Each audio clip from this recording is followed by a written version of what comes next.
people in WA, I was a migrant. And I came from a place called Detroit. Not a place very many people visit these days, but it was a racially mixed city. You know, it was something like 1/3 black and 2/3 white. And I had a small business like in the Fremantle markets, and in Fremantle, selling Maltese crosses and beads and what have you. And we had probably the worst riot in the country in 1967, so I was out of business. And after that, I decided maybe I needed to change an environment. I was pretty fed up with the States, and so I thought, well, Australia looks pretty good. It's 12,000 miles away. I didn't have any idea. And partly to get the money to come here, I joined an organization called Aid Independent Children. It's equivalent to community welfare. And that was my first exposure to what we know as welfare rights. As you can imagine, in the 60s in the US, that was what was happening. And so I plunged ahead out into this place called Delray in Detroit, and I became involved in, even though I was a worker, I became involved in the welfare rights movement, and that was based on sort of empowering people and saying, well, we're not getting enough of the cake. Can we change the system? All those things looking back are not very realistic, but they gave people some sort of hope at that particular time. And that sort of image carried on with me. And then in 1969, I migrated to Australia, and I sort of left the welfare rights thing there, but it was still, you might say, up in my head. Yes. And from there, I came to Fremantle and I started working as a probation and parole officer. And I began to realize too that I still had this thing in my mind that if you're going to change society, that there was always this issue about what to call incremental change and a structural change. It's all academic, but at that time it seemed extremely important.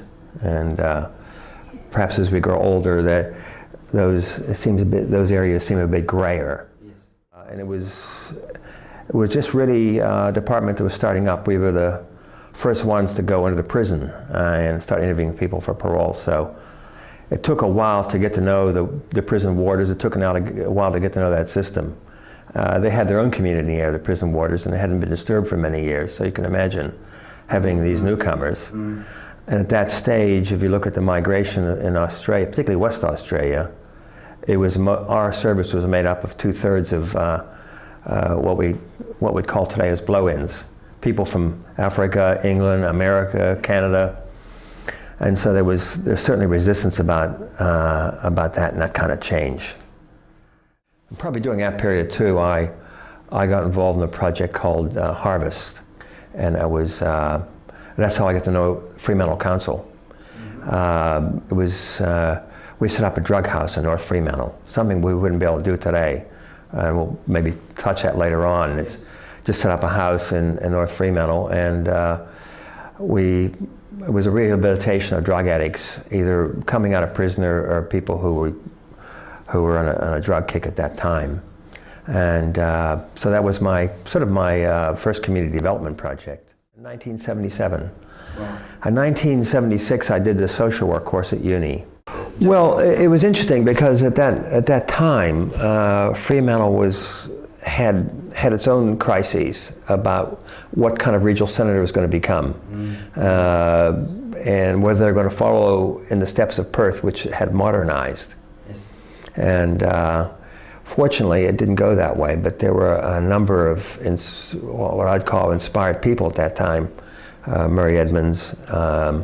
The guy one of my mentors, Vern Reed, who was the then community, he had the equivalent of my position, community development director, and Jeremy Dawkins came on later on. But certainly during that period, documents like Preservation and Change were written, changing Fremantle, and all these documents said the same thing: that Fremantle was worth preserving, and if it was worth preserving the buildings, it was worth preserving the community that was in them, because it isn't just buildings, it's about people who use them. And about that time, the Arts Center, the Asylum building became an Arts Center. FTI was the old boys' school became That became FTI, and then the Fremantle Education Center. A lot of these buildings were recycled for social purposes. And probably during that period too was the change in the government, in the Labour government, Whitlam. For the first time, you could fund community services, you could fund local governments direct. So that got them really started in the community services in the beginning of the children's services, the refuge, which started in '71, but they didn't started to get funding until the Whitlam government came in, or later on. That was the Women's Refuge. Women's Refuge, that was in '71, Warrawee, yeah. So there was Warrawee, there was Clack.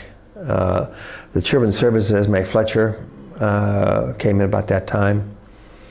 So there's a whole sort of renaissance or surge in the problem, I think, at that time too was not only we were the only ones doing it, and there was a lot of controversy about local government being involved in these. So we were in isolation, which I think had its advantages, because we were always seen as the council was always seen as the odd person out. When I was employed as a social worker in charge of all 6 core services: the youth, children, aged, Warrawee, the legal service, and I must have missed one there, but anyway, those were the core services. But our system was very fluid at the time, and so you went across, you cut across a lot of other areas because you were involved.